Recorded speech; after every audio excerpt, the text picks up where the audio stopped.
오늘 말씀은 우리가 마태복음 5장 8절에서 보도록 하겠습니다. 마태복음 5장 8절 신약성경 5쪽에 있습니다. 한 절이니까요. 우리 두 번 반복해서 같이 읽도록 하겠습니다. 마태복음 5장 8절입니다. 마음이 청결한 자는 복이 있나니 그들이 하나님을 볼 것이며. 우리 다시 한번 하겠습니다. 마음이 청결한 자는 복이 있나니 그들이 하나님을 볼 것이며. 아멘. 오늘 말씀은 팔복의 8번째 말씀입니다. 그래서 마음이 청결한 자에 대해서 우리가 함께 은혜를 나눠보도록 하겠습니다. 요즘은 가끔 유튜브를 보게 됩니다. 일반적으로 그 유튜브를 보면서 상식도 많이 얻게 되겠고요. 생활에 필요한 다양한 지식과 또 정보도 거기에 소개되어 있습니다. 아마 우리 여성분들은 요리를 할 때 어디서 그 소스, 우리가 레시피라고 하는 요리법을 찾느냐라고 했을 때 아주 유튜브에 너무나 잘 소개되어 나와 있습니다. 그리고 제가 특별히 많이 보는 것 중에 하나가 한국에 대해서 외국에 소개하는 그러한 동영상이 많이 나와 있습니다. 그 한국을 소개할 때 당연히 뭡니까? 긍정적이고 좋은 면들을 많이 소개하고 있습니다. 그리고 또 어떤 유튜브에서는 한국과 다른 문화의 차이를 비교하면서 우리나라가 어떻게 이 한국 문화를 발전시키고 개선시켜야 되는가에 대해서도 소개하는 부분이 있습니다. 그 가운데 이제 유튜브의 내용들을 보면은요, 한국의 발전된 IT 문화, 우리가 IT 강국이라고 하죠. 저도 많이 느끼면은 여러분들도 아마 우리 성도님들도 해외에 나거나 다른 나라 가면 제일 답답한 게 그 인터넷 안 되는 겁니다. 인터넷 안 되는데 우리나라는 세계에서 가장 빠른 IT, 지하철, 버스 어디서든 우리가 마음껏 인터넷을 쓰는 나라가 되었습니다. 그리고 과거와 현대가 공존하는 문화를 갖고 있고요. 자유롭게 안전하게 밤 12시에 그래서 외국 사람들이 한국에 오면 밤 12시에 돌아다니는 거 그거에 대해서 참 의아해하다가 너무 그걸 즐겨요. 밤늦게 마음껏 돌아다닐 수 있는 나라고요. 지하철과 대중교통의 장점, 편리성, 호환 시스템, 그 다음에 카드 한 장만 쓰는 것, 이런 장단점도 있고요. 또 이게 또 놀랬던 게 뭐냐면 공짜로 화장실 쓰는 거. 아마 외국에 여행 가보시면 많이 느끼죠. 화장실 찾기도 힘들고요. 화장실이 정말 아주 그냥 아이들 말로 하면 코딱지만한데 돈까지 받아요. 그 다음에 고속도로 휴게소의 그런 문화들을 소개하고 있습니다. 개인적으로 저도 외국을 갔다가 한국에 돌아오면 한국에 살 때는 우리나라가 얼마나 좋은지 몰라요. 근데 외국에 갔다 오면 한국의 공항부터 내리면 분위기가 달라요. 화려하고 발전된, 세련된 그러한 문화가 있고요. 그리고 또 공항에 나와서 대중교통을 타면 그 편리성에 대해서 아주 우리 한국민 스스로도 인정할 수밖에 없는 겁니다. 카드 한 장만 있으면 대한민국은 어디든 다녀도 아주 지갑 같은 거 없어도 됩니다. 근데 저는 요즘은 카드조차도 안 들고 다녀요. 요즘 이 스마트폰만 있으면 저 선전 좀 하겠습니다. 삼성께 좋습니다. 삼성페이 쓰면은요, 이거 가지고 카드 쓰죠. 지하철 타죠. 버스 타죠. 저는 그래서 지갑을 어느 순간인가 이렇게 안 들고 와요. 근데 전혀 걱정이 없습니다. 대한민국 외국까지 갈 수 있다가 오는 게 이 스마트폰 하나만 가지고도 가능한 겁니다. 이렇게 우리나라 사람도 한국의 발전된 모습에 대해서 우리가 느끼고 있는데요. 그 외국 사람들의 시선으로 우리나라에 왔을 때는 더 그만큼 그 놀램에 대해서는 아마 많이 느낄 수 있으라고 봅니다. 그래서 한국은 어느 순간인가 방문하고 싶은 1위 국가가 되었습니다. 그리고 지금의 한국은 이렇게 젊은이들은 잘 알고 있죠. 영화, 그 다음에 문화, 예술이 세계의 사람들이 주목하기 시작했습니다. 그리고 그 BTS로 말미암아 또 전국 전 세계적인 아주 대한민국의 뿐만 아니라 전 세계에서 열광하는 가수가 그 BTS입니다. 그래서 이만큼 한국은 방문하고 싶은 나라가 되었다는 얘기입니다. 근데 우리가 지금 생각해 보면 모든 이러한 발전 성장에는 항상 빛과 그림자가 공존합니다. 한국의 엄청난 그런 성장의 이면에는 어두운 그림자가 분명히 있다는 얘기입니다. 한국은 근현대사를 지나면서요, 일제 36년 동안의 치욕을 당했고요, 6.25 사변을 겪었습니다. 그러니까 6.25 전쟁이 한 3년 정도 이렇게 끝났었는데요.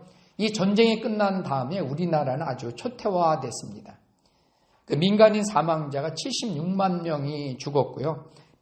부상자만 23만 명이 있었고, 그 다음에 피난민만 320만 명이 되었다라고 그렇게 합니다. 그 다음에 주택과 교육시설은 46% 정도 파괴되었고요. 이 제조업시설은 약 한 42%가 파괴되었다라고 합니다. 그 1900 전쟁이 끝난 다음에 1953년에 그 우리나라 그 국민소득이 얼마냐면 67달러입니다. 전 국민 국민소득이 67달러. 그 하나로 기준으로 하면 한 8만 원 정도 됩니다. 근데 여러분들 작년에 그 한국은행이 이제 발표한 우리나라, 요즘은 이제 국민 총소득이라고 해서 GNI라고 그렇게 얘기합니다. 그 우리나라 국민 총소득이 얼마인 줄 아십니까? 53년도에는 우리가 67달러였는데, 우리가 작년에는 3만 5천 불이 넘었습니다. 그래서 하나로 이걸 계산하면 42만 4천, 7천 원 정도, 42만 4,700원 정도, 7천 원 정도 되는 엄청난 그렇게 성장을 이뤘습니다. 분명히 우리가 국민소득만 따지고 보면 이미 우리나라는 선진국이에요. 옛날에 후진국도 아니고요, 개발도상국도 더군다나 아니고 선진국에 도달했습니다. 근데 많은 사람들이 잘 살게 되었지만 더불어서 우리가 성숙해야 되는 것이 뭐냐면 국민의식입니다. 거기다 얼마 전에 우리가 선거가 끝났죠. 우리가 정치 역량도 분명히 우리나라는 성장해야 될 줄 믿습니다. 제가 최근에 책을 2번 읽고 정리했던 책이 있는데요. 그 책의 제목이 어쩌다 한국인이라는 책이 있습니다. 그 어쩌다 한국인의 그 책 속에서는 한국 사람들의 특징을 6가지로 소개하고 있는데요. 이렇게 한국의 빠른 경제 성장과 관련되었던 그런 항목이 6번째 나온 불확실성의 회피, 불확실성을 회피하는 그러한 우리나라 성향이 있다고 합니다. 그러면 이 불확실성의 회피라는 말이 뭐냐면 한국 사람들은 눈에 보이고 손에 잡히는 것, 또 수치화할 수 있는 것들에 대해서 집착한다는 거예요. 이게 무슨 얘기냐면 불확실한 건 안 한다는 거예요. 그리고 직접 측량할 수 있는 것, 측정할 수 있는 것만 좋아한다는 거죠. 그러다 보니까 한국 사람들은 눈에 보이는 것은 바로 뭘까요? 물질적인 거죠. 돈을 버는 겁니다. 거기에 대해서 사람들이 집착할 수밖에 없다는 거죠. 그러다 보니까 사람들은 과정보다는 결과가 중요한 거예요. 어떻게 했냐, 얼마를 벌었냐, 무엇을 가지고 있느냐, 이것이 중요하다는 얘기입니다. 과정보다는 결과에 신경 쓰고요. 장기적으로 기다림보다는 빨리빨리 하려고 합니다. 여러분, 한국의 국제전화가 어떻게 시작하죠? 빨리, 8-2로 시작합니다. 아주 우연히 참 맞아요. 8-2로 시작합니다. 도전을 꿈꾸기보다는 실패할까봐 두려워하는 그러한 속성을 지니게 된다는 거죠. 상대적으로 먼 미래에 대해서 고민하지 않는 거예요. 당장의 지금, 현재가 중요한 거죠. 이 결과를 만들어내는 일에 그것이 집중한다는 거죠. 그리고 그 결과에 대해서는 책임지지 않는 거예요. 아무도 그 결과가 나면 그것으로 끝난 거예요. 그러니까 우리나라 계속적으로 일어나는 사건, 사고들은 뭐예요? 항상 누가 잘못했느냐로 거기서 끝나게 되죠. 그 다음에 그것을 어떻게 해결하고 어떻게 그 사고를 방지할까에 대해서는 사람들이 관심 갖지 않는다는 거죠. 그래서 그 결과를 활용할 계획을 갖지 않는다는 거죠. 그래서 이것이 한국의 평가 방식의 본질이라고 이 허태균 교수, 이 책을 어쩌다 한국인을 쓴 허태균 교수는 얘기하게 됩니다. 이렇게 눈에 보이는 것만 중시하는 한국 사람들의 특성으로 한국은 엄청난 세계에서 가장 빠른 경제 성장을 일으켰습니다. 그리고 더 나은 자동차, 집을 가지려고 했었고요. 그 다음에 많은 사람들이 명품을 가지려고 하는 그러한 욕망에 사로잡혔습니다.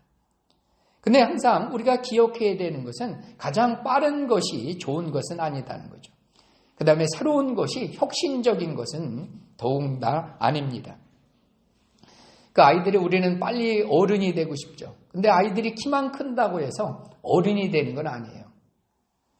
우리가 중요한 것은 뭡니까? 이 성장보다 더 중요한 건 성숙한 어른이 되는 거예요. 동의하시죠? 크는 것보다 더 중요한 건 우리가 성숙해져 가야 된다는 얘기입니다. 한국은 분명히 엄청난 성장을 일으켰어요. 많은 사람들이 한국에 오면 뭐라고 얘기하는지 아세요? 저도 처음 서울에 가보니까 정말 그러더라고요. 여러분들 이 정류장이 스마트 정류장 가보셨어요? 거기에 보면 그 안에 에어컨이 다 있고요. 그 앞에 그 모니터가 있어요. 버스가 언제 오는지 다 알려줘요. 의자에 앉으면 따뜻합니다. 그게 한국이에요.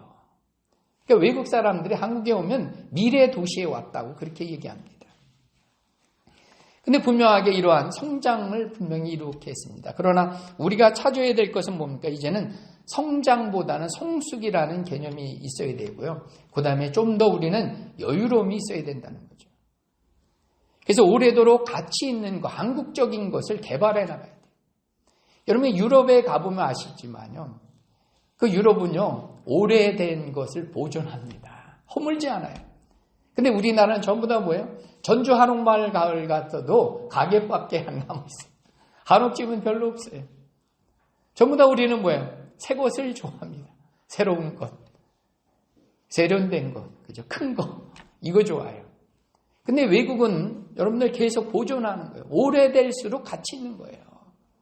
근데 우리나라는 뭐가 가치 있어요? 남보다 평수 넓은 것, 큰 차, 그죠? 이거 더 좋아합니다. 그래서 분명히 우리는 이제 한국적인 것들을 개발하고요. 이것을 계승해서 발전시켜 나가야 되는 그러한 숙제를 안고 있는 민족이기도 합니다. 근데 이러한 풍조는 한국민만의 것이냐라고 했을 때 그렇지 않다는 거죠. 다 새 거 좋아하죠. 큰 거 좋아합니다. 근데 특별히 그 예수님 당시에 기득권을 가졌던 사람들, 특별히 하나님의 말씀을 받아서 가지고 있었던 바리새인들도 그랬다는 거죠. 이 바리새인들이 가졌던 그 특징은 뭐냐면 두 가지입니다. 자부심이 있었고요. 하나는 성과주의에 있었다는 거죠. 그 바리새인들은요, 그 율법을 맡아서 그 가르쳤던 사람이 바리새인들인데요. 그 바리새라는 자체가 분리되다라는 의미가 있습니다. 그래서 이들은 자기만이 율법을 잘 지키고 율법대로 살고 있다라고 하는 한마디로 자기 의에 빠져 있는 사람들이었어요. 그래서 누가복음 18장 9절에서는 그 바리새인들이 어떻게 얘기하면 자기를 의롭다 여기고 다른 사람을 멸시하는 것에 대해서 예수님께서 비유로 말씀해 주십니다. 이 비유 속에 바리새인들은 실제로 그들은 그렇게 살았어요. 이 바리새인들은 세리와 같지 않다라고 자신을 생각했어요. 그리고 자신들은 일에 2번씩 꼬박꼬박 어떻게 합니까?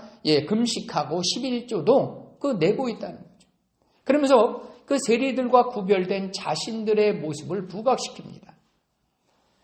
근데 예수님께서는 18장 14절에 보면 의롭다 여겨 이렇게 자신을 의롭다 여긴 바리새인들을 칭찬해야 되는데 예수님은 웬걸 바리새인들을 칭찬하지 않았어요. 뭐라고 하셨어요? 오히려 저주를 퍼부으셨어요. 와로다. 망하게 된 사람들이라는 거죠. 그리고 예수님이 칭찬했던 사람들은 누구예요? 세리였다는 거죠. 세리. 그 세리들은 같이 서 있지도 못해요.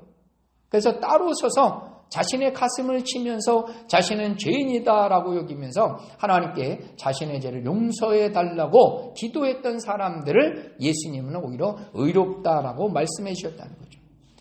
이 바리새인들의 또 다른 관심의 하나는 뭐냐면 무엇을 하여야라는 데 관심이 있었어요. 무엇을 해야 되느냐라고 하는. 이게 뭔가 실질적인 것을 원하는 사람들이었어요. 그래서 하나님 나라에 들어가기 위해서는 무엇을 하느냐. 그래서 이건 결국 뭐예요? 자기들이 하는 것을 부각시키려고 하는 거예요. 무엇을 하냐라고 하는 거죠.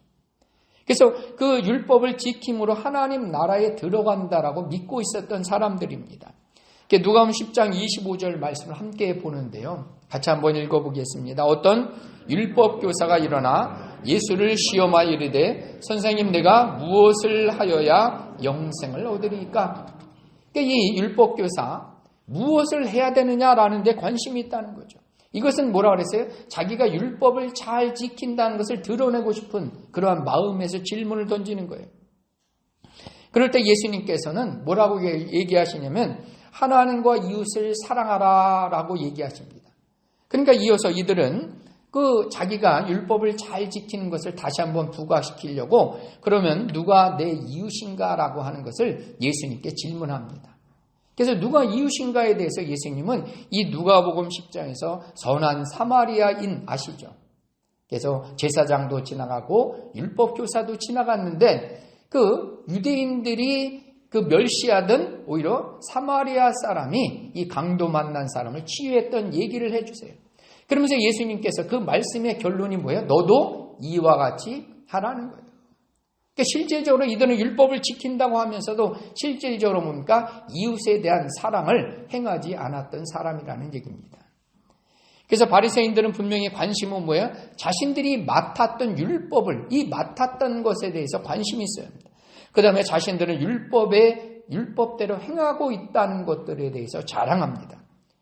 그러나 예수님께서는 그들의 위선을 너무나 잘 알고 있었습니다. 더욱이 우리는 우리가 행한 것으로 구원받지 않습니다. 자신의 성과를 통해서 인정받는 것도 아니라는 얘기입니다. 오늘 우리 말씀으로 돌아서 팔복의 6번째로 마음이 청결한 자만이 하나님께서 뭡니까? 복이 있다는 거예요. 마음이 청결한 자만이. 이 마음이 청결한 자만요, 하나님을 보게 될 것이고 하나님이 그 나라에 갈 수 있게 된다는 얘기입니다. 율법 교사들처럼 하나님의 말씀을 많이 알고 그것을 지켜서 하늘나라의 천국에 가는 것은 아니라는 겁니다. 그러면 마음이 청결한 자는 어떤 사람이냐라고 하는 거죠. 오늘 두 가지를 통해서 함께 나눠보도록 하겠습니다. 첫 번째는 마음이 청결한 자는 회개를 통해서 마음이 정결해진 사람이라는 얘기입니다.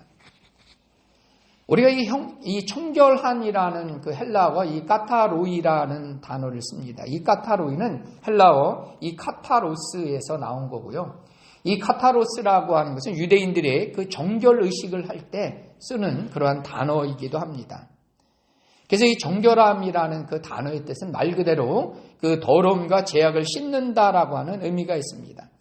그래서 영어 단어 chaste라는 단어가 있죠. 순결합니다라고 하는 이 chaste라고 하는 이 단어는 라틴어 이 castors와 거기에서 유래된 그러한 단어라고 합니다. 그 다음에 이 카타틱이라고 하는 카타릭이라고 하는 뜻은 이제 하제입니다. 그것은 이제 쉽게 말하면 이제 설사약이죠. 이제 그래서 이 배변을 잘 할 수 있도록 그래서 이 배변을 해야지 우리가 깨끗해지는 거죠. 그래서 이 하제에 쓰는 그러한 약품이기도 하고요. 그 다음에 많이 들어봤던 단어 중에 하나가 이 카타르시스라는 단어가 있습니다. 이 카타르시스는 우리 마음에 자리 잡고 있는 그러한 억압된 감정의 응어리들을 풀어주는 거예요. 그래서 이 순화시키고 정화시키는 데 쓰여진 단어가 이 카타르시스입니다. 그래서 이 모든 것이 우리가 말하는 이 청결한 의미와 같은 그런 말일 수가 있습니다. 이제는 저를 보시면서 그래서 모든 것들이 뭡니까? 이 정결하다고 하는 것은 결국은 우리가 우리의 죄를 씻어야지 깨끗해지는 겁니다. 다른 무엇으로 우리를 깨끗이 할 수가 없는 겁니다. 그래서 예수님의 보혈의 피를 통해서만 우리가 정결케 되는 겁니다. 우리가 이 다윗은 시편 51편에서 보면 밧세바와 동침하고 나서 이 나단 선지자를 통해서 책망을 받게 됩니다. 그래서 51장 7절에 보니까 이 다윗이 뭐라고 고백하냐면 우슬초로 나를 정결하게 하소서 나의 죄를 씻어달라고 그렇게 고백하고 있다는 겁니다. 그러면서 이 다윗은 51편 10절에서 하나님이여 내 마음속에 정한 영을 창조하시고 내 마음에 정직한 영을 새롭게 해달라고 그렇게 다윗은 고백하고 있다는 겁니다.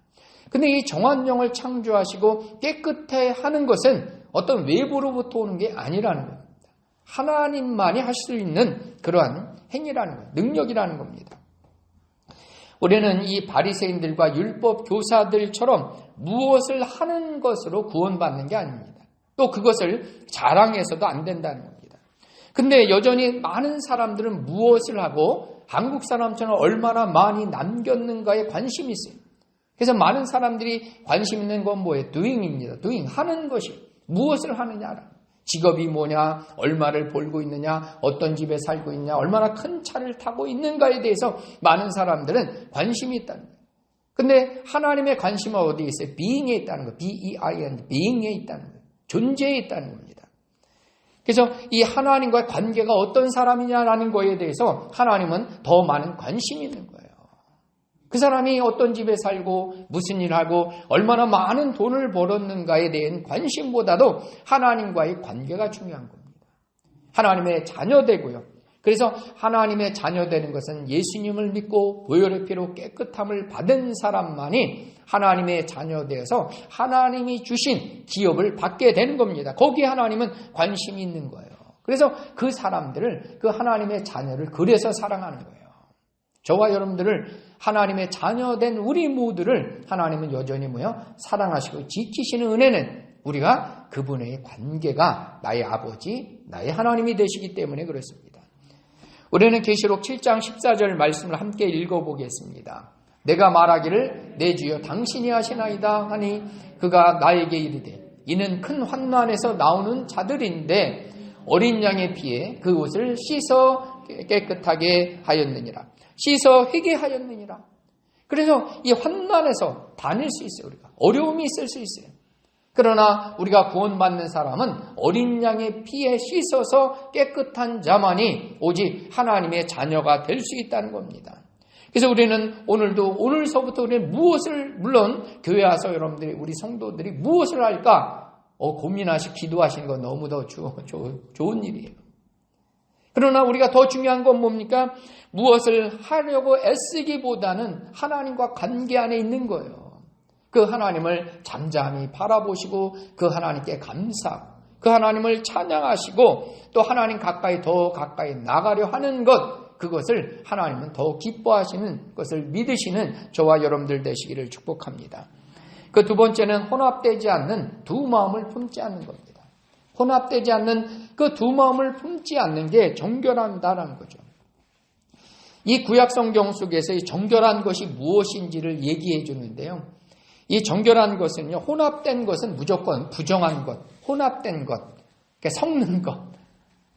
섞는 것을 싫어한다는 거죠. 하나님의 백성은 육축과 다른 종류의 육축과 함께 그 교합시키지도 말라고 그랬어요. 그 다음에 씨를 뿌릴 때도 두 종류의 씨를 함께 뿌리면 안 되는 겁니다. 레위기 10장 19절에서 보면 옷을 만들 때요, 이 두 가지 종류의 이제 패브릭이라고 하죠. 그 두 가지 섬유질을 두 가지를 섞어 이제 그 옷을 만들면 안 된다는 얘기입니다. 그래서 이 정결함이라는 것은 결국 어떠냐면 이중적인 마음을 품지 않는 거예요. 그 순수함이가 purity라고 하는 그러한 순수함을 의미한다는 거예요. 그래서 다른 말로 하면 두 마음을 품지 않는 것이라는 얘기입니다. 그 야고보서 1장 7절 8절 말씀을 함께 읽어보도록 하겠습니다. 어떤 사람은 무엇이든지 주께 얻기를 생각하지 말라. 두 마음을 품어 모든 일에 정함이 없는 자는. 정함이 없는 자는 어떤 사람이에요? 그 두 마음을 품는 사람이에요. 그래서 두 마음을 품고 이 사람은 어떤 거예요? 이 배경은 뭐냐면 내가 기도하고 있는데 어떻게 두 마음을 품는 거예요? 기도하면서도 염려하는 거예요. 기도하면서도 의심하는 거예요. 이게 두 마음을 품는 거예요. 내가 기도하면 하나님이 어떻게 하세요? 내가 기도하는 거 들어주시고 응답하시고 내 문제를 해결해 주실 거라고 하는 그 믿음에서 기도해야 되는데 기도하면서 여전히 뭐예요? 왜? 예수님이 뭐라 하세요? 왜 의심하느냐 이렇게 하는 거죠. 기도하면서도 이거 될까 하는 거죠. 여러분 그 사람들은 내가 기도해도 주께 얻기를 생각하지 말라는 거예요. 주께 얻기를. 그래서 이 사람은 정함이 없는 겁니다. 그래서 아무리 그가 기도한다 할지라도 하나님이 들어주지 않는 거예요. 그들의 행위를 인정하지도 않는다는 얘기입니다. 그 마태복음 6장 24절 말씀인데요. 함께 읽어보겠습니다. 한 사람이 두 주인을 섬기지 못할 것이니 혹 이를 미워하고 저를 사랑하거니와 혹 이를 중히 여기고 저를 경히 여깁니다. 너희가 하나님과 재물을 겸하여 섬기지 못하니라. 하나님과 재물을 겸하여 섬기는 사람, 그게 두 주인을 품는 사람이에요. 여러분, 그래서 우리는 하나님을 믿는다고 하면서 여전히 세상에 붙잡는 게 너무 많아요. 여러분 마태복음 4장 19절에 예수님이 제자들을 불렀을 때 제자들이 한 행동을 기억하시죠? 4장 20절에 보니까 그물을 버려두고 이 말씀이 나오죠. 그물을 버려두고 예수님을 쫓아가야 되는 거죠. 근데 우리는 너무 잡동사니 온갖 거 다 끌고 교회 와요. 교회 와서도 또 여전히 또 더 많은 것도 잡동사니 끌고 집으로 가. 그러시면 안 되는 거죠. 우리는 어떻게 하셔야 돼요? 버려두는 거예요. 그리고 버려두기보다는 버려두기가 힘드신 분은 하나님만 붙잡으시면 되는 거예요. 그러면 저절로 하나님의 일이 이루어지는 거예요. 그래서 그것은 다른 말로 하면 우리는 그 재물과 겸하여 섬기는 것이 아니라 하나님만 섬기는 것이 된다는 거죠. 그래서 신 앞에 선 단독자라고 하는 그 덴마크의 실존적인 철학자 시론 슈렌 키에르케고르라는 사람이 있습니다. 이 사람이 이분이 쓴 유명한 책이 있는데요. 마음이 청결한 자가 바라는 단 한 가지라는 책이 있습니다. 여러분, 하나님께서 우리 모두를 창조하실 때는 하나님을 찬양하고 온전히 즐거워하라고 우리를 창조하셨어요. 하나님이 우리를 어떻게 창조하셨다고요? 하나님을 찬양하는 거예요. 그 이사야서에 나온 대로 우리가 만든 목적이 하나님을 찬양하고 영원히 즐거워하도록 우리를 만드셨다는 거죠. 근데 사람들은 여전히 하나님을 바라보고 찬양하기보단 다른 데 눈을 돌린다는 거죠. 여전히 그거 가지려고 얻으려고 집착하고 있다는 얘기죠. 그래서 이 슈렌 키에르케고르는 마음이 청결한 자가 바라는 것은 온전히 하나님께 집중하는 거라. 하나님께 집중하라는 거예요. 우리 성도님들 공감하시죠? 저도 참 공감하는 거예요. 하나님께 집중하라는 얘기예요. 여러분, 사람의 눈은요, 감사하게 하나님이 만드실 때 앞만 보라고 앞에만 달려있어요. 앞만 보는데 우리는 계속 옆에 보죠. 옆에 봐요. 뭐가 더 있나 혹시나 저 좋은 게 있나 옆에 봐요. 교회 와서도 딴 데 자꾸 보는 거예요. 그죠? 성경 보면서도 딴 거 보고. 그죠? 그 집중하는 걸 하는 거죠. 여러분, 근데 이 말 아시죠? 말. 달리는 말이죠. 이 말은 그 눈이 옆에 붙어 있어요. 옆에. 그래서 말이 보는 시야는요, 350도라고 합니다. 350도. 거의 360도를 거의 다 본다 그래요. 그래서 이 경주하는 말들 있잖아요. 저도 이 단어를 처음 알았어요. 좀 생소한 단어에서 차 안대를 이 말 경주자에게 씁니다. 제가 그림을 하나 보여드리는데요. 이게 말에게 씌우는 게 이 차 안대라고 합니다. 그래서 이렇게 차 안대를 쓰는 것은요, 이렇게 달리다 보면 흙먼지 같은 게 막 튀잖아요. 그래서 흙먼지 튀도록 막아주는 거고요. 그 다음에 이 말은 여러분들 TV 같은 데도 보면 나오시지만 아주 예민해요. 그래서 아주 예민한 동물이기 때문에 특별히 옆에 누가 막 오면 그죠? 경계하는 그러한 습성이 아주 강합니다. 근데 달리는 말이면 더 신경이 아주 곤두선 채 달리는 게 아니겠습니까? 그래서 이 말에게 이 차 한 대를 쓰는 것은 옆에 거 신경 쓰지 말라는 거예요. 오직 앞만 보고 달리게 하는 겁니다. 그래서 주변에 산만하지 않고 앞만 보고 집중해서 달리기 위해서 이 차 한 대를 써야 됩니다. 근데 하물며 인간은 하나님께서 앞에다 만드셨어요. 눈을. 우리도 앞만 보고 보셔야 돼요. 성경만 보시고 주님만 바라보시고 그 다음에 주님께만 찬양하시는 저와 여러분들 되시기를 축복합니다. 분명히 우리는 그 마르다에게 했던 말을 기억합니다. 마리아는 예수님의 발밭에 앉아서 말씀만 듣고 있어요. 근데 언니였던 마르다는 보니까 자기 동생은 예수님께만 가서 쫑긋하게 말씀만 듣고 있으니까 자기 동생 좀 불러다가 자기 일 좀 도와달라고 예수님께 말했을 때 예수님이 뭐라고 하셨어요? 이 한 가지만 족하다는 거예요. 여러분, 한 가지만 족한 거예요. 예배할 때는 뭐 하시면 돼요? 한 가지만 족하신 거예요. 아멘이시죠? 한 가지만. 근데 우리는 이것도 하고 저것도 하는 게 좋죠. 그죠? TV 보면서 드시기도 하고 주무시기도 하시고 물론 그것도 좋은 일이죠. 근데 우리가 예배할 때는 한 가지만 족한, 오직 주님께 우리의 마음을 확정시켜요. 고정시키는 게 중요하다는 거예요. 내 마음을 확정시키기를 부탁드립니다. 그래서 마음이 청결한 자가 받는 복은 뭐라 그랬어요? 하나님을 보게 된다는 거예요. 그 하나님을 본다라는 것은 뭐냐면 이 본다라는 단어가 영어는 see라는 S-E-E를 쓰는데요. 이 본다라는 것은 겪다, 경험하다, 아주 구체적으로 알고 있다는 겁니다. 그래서 우리 마음이 이 불결에 정결하지 않고 이 불결할 때는 하나님을 볼 수가 없는 거예요. 그 하나님이 누구이신지 본질을 알 수 없다는 거예요. 그래서 우리의 마음이 예수님의 피로써 깨끗해질 때만 하나님을 보게 되는 겁니다. 그래서 하나님을 보게 될 때 하나님이 누구이신지를 이제 알게 되는 거예요. 그래서 욥의 고백처럼 욥의 마지막 욥기서 42장에 보면 뭐라 그래요? 이제는 눈으로 주님을 보게 되었다는. 그래서 우리 성도님들도 우리의 눈을 여셔서 주님을 바라보시기를 축복합니다. 그래서 이것을 고린도전서 바울은 13장에 보면 얼굴과 얼굴을 대하여 본다 이렇게 얘기하고 있어요. 얼굴과 얼굴을 대하여 보는 사람이 되시기를 바랍니다. 그래서 하나님을 바라보는 자, 하나님과 교제하는 사람은 이제 하나님의 시선이 가는 곳으로 따라가는 거예요. 하나님의 마음이 향하는 곳에 나의 시선과 마음이 거기 머물게 된다는 얘기입니다. 여러분, 하나님의 눈은, 하나님의 마음은 어디로 향할까요? 하나님께서는 자신을 의롭다 여기는 사람들, 있는 사람들과 함께 하지 않았어요. 하나님의 마음과 시선은 어디가 있어요? 가난하고 없는 사람들, 멸시와 천대받는 사람들과 함께 하고 있다는 얘기입니다. 여러분, 제가 지난 수요 예배 때도 얘기했지만 마지막 때 심판은 하나님께서 양과 염소를 구별하셨어요.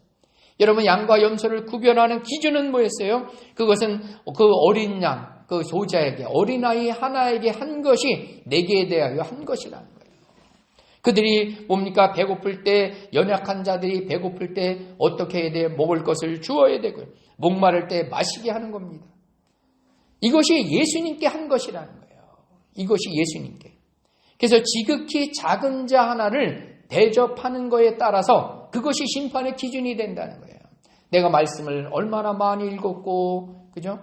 그 다음에 교회에 꼬박꼬박 주일날 왔고 11조를 드렸던 것에 대해서 하나님은 심판하기보다는 내가 소자에게 어떻게 했느냐에 따라서 하나님께서 심판한다는 거죠. 그래서 이제 말씀을 맺히면서 노벨 평화상을 받은 마대 테레사 수녀가 했던 얘기를 하면서 말씀을 마치겠습니다. 이 테레사 수녀님은 우리의 이웃 속에서, 우리는 우리의 이웃 속에서 하나님을 볼 수 있어야 된다. 우리 이웃의 속에서 하나님을 볼 수 있다는 겁니다. 그리고 우리의 인생의 마지막 때에 당신이 얼마나 많은 졸업장을 받았는지, 그죠? 여러분들 그 정치인들 이력에 보면, 그죠? 어느 대학교 졸업했다, 졸업장 몇 개 나오잖아요. 그거 졸업장, 많이 나와요.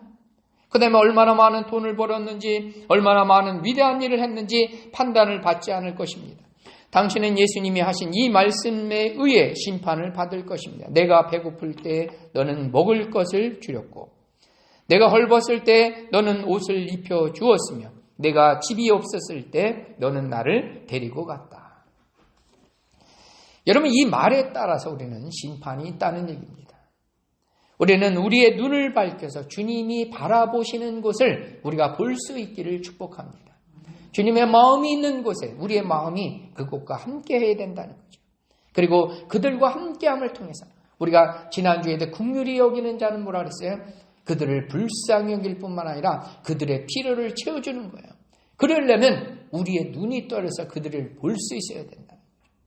그래서 우리가 그 사람들을 바라보면서 주님이 바라보시는 곳을 우리가 함께 바라보고, 주님의 마음이 있는 곳에 우리의 마음이 가서 그들을 기꺼이 도와주고 그들의 필요를 채워줘서 그들도 동일하게 하나님을 같은 마음으로 바라보고 같은 눈을 가지고 세상을 아름답게 볼 수 있도록 그렇게 만드실 수 있는 저와 여러분들 되시기를 예수님의 이름으로 축복합니다. 우리 같이 찬양하도록 하겠습니다. 우리 366장입니다. 366장.